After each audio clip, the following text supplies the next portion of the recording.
एक स्वराज पार्टी के योगेंद्र यादव है, वो मोदी जी से सवाल पूछते थे। एनडीए की सरकार बनने के 3 साल बाद उन्होंने आरोप लगाया था कि मोदी सरकार ने एपीएमसी एक्ट को लेकर कुछ नहीं किया। तब वो एपीएमसी एक्ट को लेकर कुछ नहीं किया, ये आरोप लगा रहे थे। आज किसानों के नाम पे राजनीति चमकाने का काम कर रहे हैं और आवश्यक वस्तुओं की सप्लाई भी दिल्ली को बंद करने की बात कर रहे हैं। अकाली दल ने भी 12 दिसंबर 2019 को एग्रीकल्चर पर स्टैंडिंग कमेटी की रिपोर्ट में अकाली दल के सांसदों ने कहा था एपीएमसी भ्रष्टाचार और राजनीति का अड्डा बन चुकी है, वहां बिचौलियों और दलालों का बोलबाला रहता है। यही नहीं, उन्होंने कहा था कि एपीएमसी किसानों के हित में नहीं है। और 3 जून 2020 को जब इस पर ऑर्डिनेंस लाया गया, तब भी अकाली दल सरकार के उस फैसले के साथ था। समाजवादी पार्टी जब संसद की, आज भारत बंद की बात कर रही है, लेकिन जब संसद की स्टैंडिंग कमेटी में चर्चा हो रही थी तो 12 दिसंबर 2019 को 12 दिसंबर 2019 को एग्रीकल्चर पर स्टैंडिंग कमेटी की जो रिपोर्ट आई उसके मुताबिक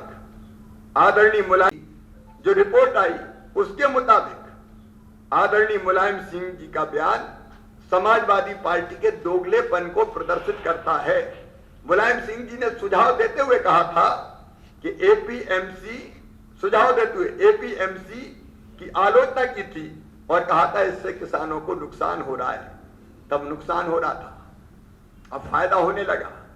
शिवसेना संसद की स्टैंडिंग कमेटी में शिवसेना के सांसद विनायक भाऊराव राउत भी सदस्य थे, जिन्होंने एपीएमसी के बारे में मुलायम सिंह यादव कांग्रेस और एनसीपी समेत अन्य दलों के साथ मिलकर सुझाव दिया था। आज शिवसेना के राग भी अलग है, टीएमसी के तो कह रही क्या है।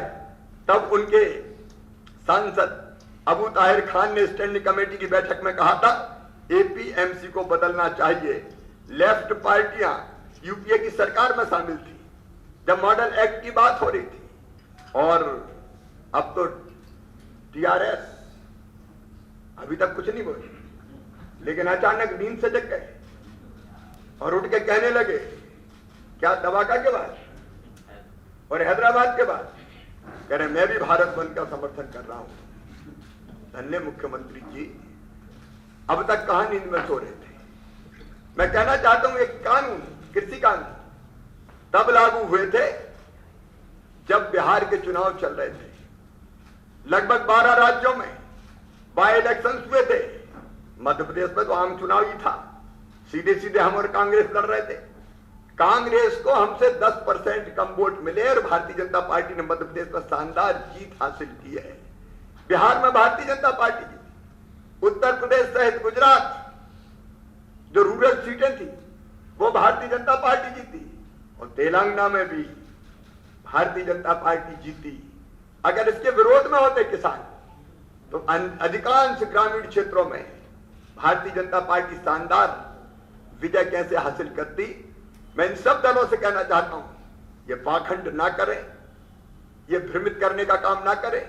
कांग्रेस का तो काम ही रहा है आग लगाओ, हिंसा फैलाओ, अशांति पैदा करो। मैदान में मुकाबला नहीं होता मोदी जी से, उसकी ताकत नहीं है, उसकी क्षमता नहीं है, तो भड़का के देश का माहौल बिगाड़ने की कोशिश करो। इसलिए कल भारत बंद का आह्वान का, अच्छा वो कहा भी नहीं इनसे, किसान नेता ये कह रहे हैं हम किसी पॉलिटिकल पार्टी का इंटरफेरेंस नहीं चाहते, लेकिन मान ना मान मैं तेरा मेहमान, इसी बहाने घुस जाओ, भारत बंद में शामिल हो जाओ और देश में अव्यवस्था फैलाओ। मैं इन दलों की कड़ी निंदा करता हूं। जहां तक किसानों का सवाल है, सरकार के द्वार किसानों के लिए सदैव खुले हैं। हमारे कृषि मंत्री और बाकी मंत्री लगातार चर्चा कर रहे हैं और चर्चा करके समाधान निकालने का प्रयास कर रहे हैं। मैं फिर कहता हूं जोर देकर, ये तीनों किसान कानून किसानों के हित के लिए बनाए गए हैं। चर्चा के लिए द्वार खुले हैं, लेकिन जो लोग भारत बंद का समर्थन जो पॉलिटिकल पार्टीज कर रही हैं उनकी मैं घोर निंदा करता हूं और उनसे कहता हूं कि ऐसी राजनीति उनके आधार को नहीं बढ़ा पाएगी और तेलंगाना में भी यहाँ के मुख्यमंत्री समझ लें, जनाधार छोड़ता हुआ देख के, भारतीय जनता पार्टी को आगे बढ़ता हुआ देख के अब उनके पसीने छूट रहे हैं, इसलिए वो भारत बंद का समर्थन कर रहे हैं। इसके पहले ये मुद्दा उनके दिमाग में ही नहीं था। मैं उनकी भी निंदा करता हूं। मुझे तो इतनी कहना था। Any questions? We can have it one after another, please. You can raise your hand and then we can have a question. Yeah. जी Mahesh ji. When UK was in power, you opposed the APMC Act amendments. You given statement that nobody should not come to our state and sell their project in our state. No, ये बात बिल्कुल सच नहीं है। हमने APMC model act का कभी विरोध नहीं किया। आप जो बात कर रहे हैं वो गलत संदर्भ में किसी ने बताई। कुछ बिचौलिए जो किसान नहीं थे वो गलत ढंग से पेड़ी लाने की कोशिश कर रहे थे। मैंने उनके बारे में कहा था कि किसान के अलावा अगर कोई बिचौलिया इधर उधर से कोई पीडीएस का खरीद ले ले सस्ता और उसको मंडी में बेचने जाए समर्थन मिनिमम सपोर्ट प्राइस पे, तो केवल उसका मैंने विरोध किया था कि ऐसे लोगों को हम बर्दाश्त नहीं करेंगे। Ashish. One second. Ashish. ये किसान जो हैं जो पंजाब से लेकर अभी दिल्ली के सीमा के पास राज्य में बैठे हुए हैं, काफी लंबे समय से उनका कहना है कि हम करीब 10 से 15 दिनों से सरकार से बातचीत करने की कोशिश कर रहे हैं, सरकार हमारे पास नहीं है। आज आपकी ये प्रेस कॉन्फ्रेंस हो रही है हैदराबाद में, हमने देखा दूसरे भारतीय जनता पार्टी शासित राज्यों के मुख्यमंत्री भी प्रेस कॉन्फ्रेंस कर रहे थे। क्या लगता है कि कहीं ना कहीं किसानों को डायरेक्टली आप लोगों के अप्रोच करने में समय आप लोगों ने सही समय पर उनको अप्रोच नहीं किया, इसलिए अभी आपके मीडिया के सामने आपको बात करना? देखिए, पूरे देश में कहीं किसान आंदोलन नहीं है। जिन राज्यों में किसान आंदोलन है, पंजाब और हरियाणा, विशेषकर पंजाब, उन किसानों से लगातार सरकार बात कर रही है, चर्चा कर रही है, उनके सुझाव मांग रही है और बातचीत से समस्या का समाधान कर लेगी।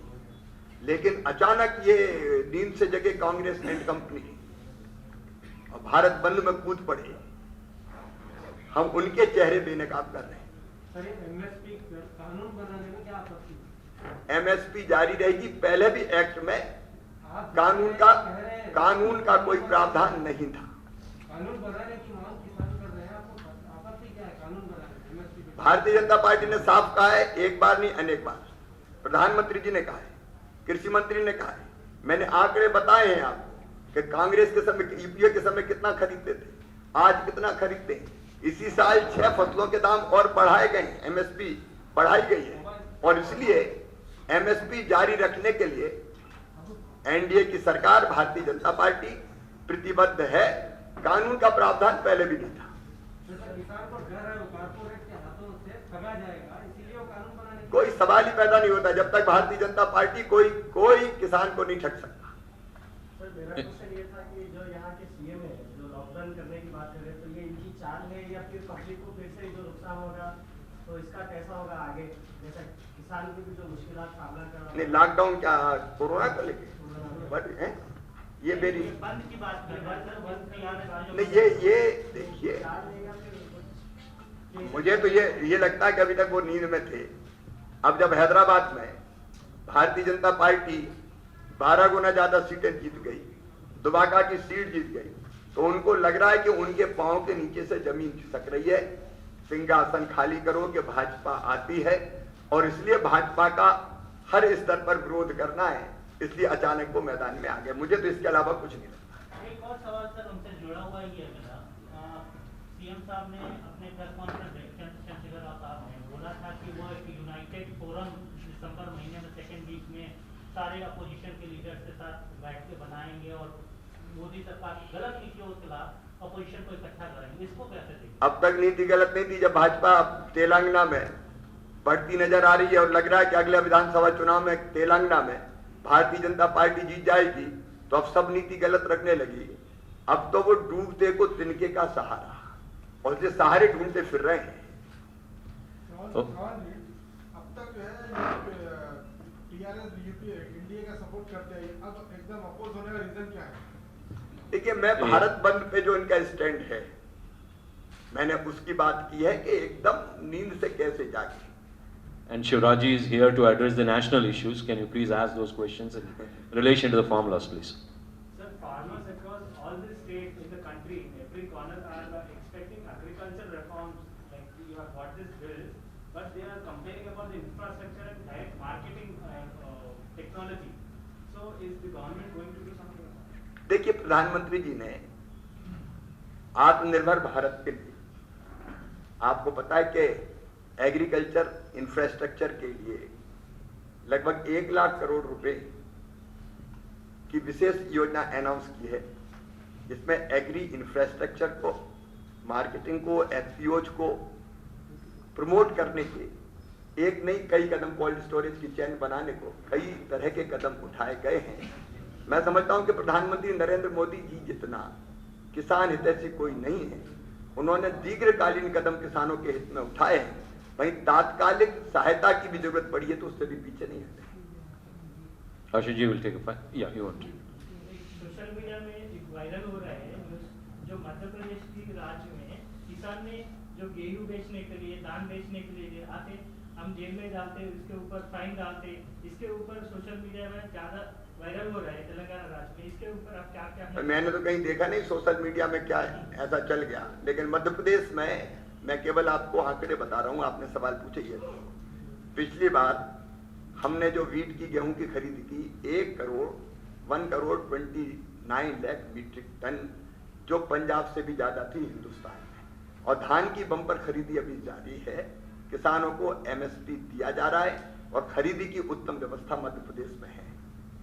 Regional, ఎవరన్నా అజయ్ గారు ఎవరన్నా మీ దగ్గర ఎవరన్నా तीसरे प्रांत का नहीं। देखिए, कुछ ऐसी घटनाएं प्रकाश में आई कि जो हमारे पीडीएस सिस्टम का पुराना रखा हुआ अनाज था, उसको ट्रक में लाके किसी ने बेचने की कोशिश एमएसपी पे की।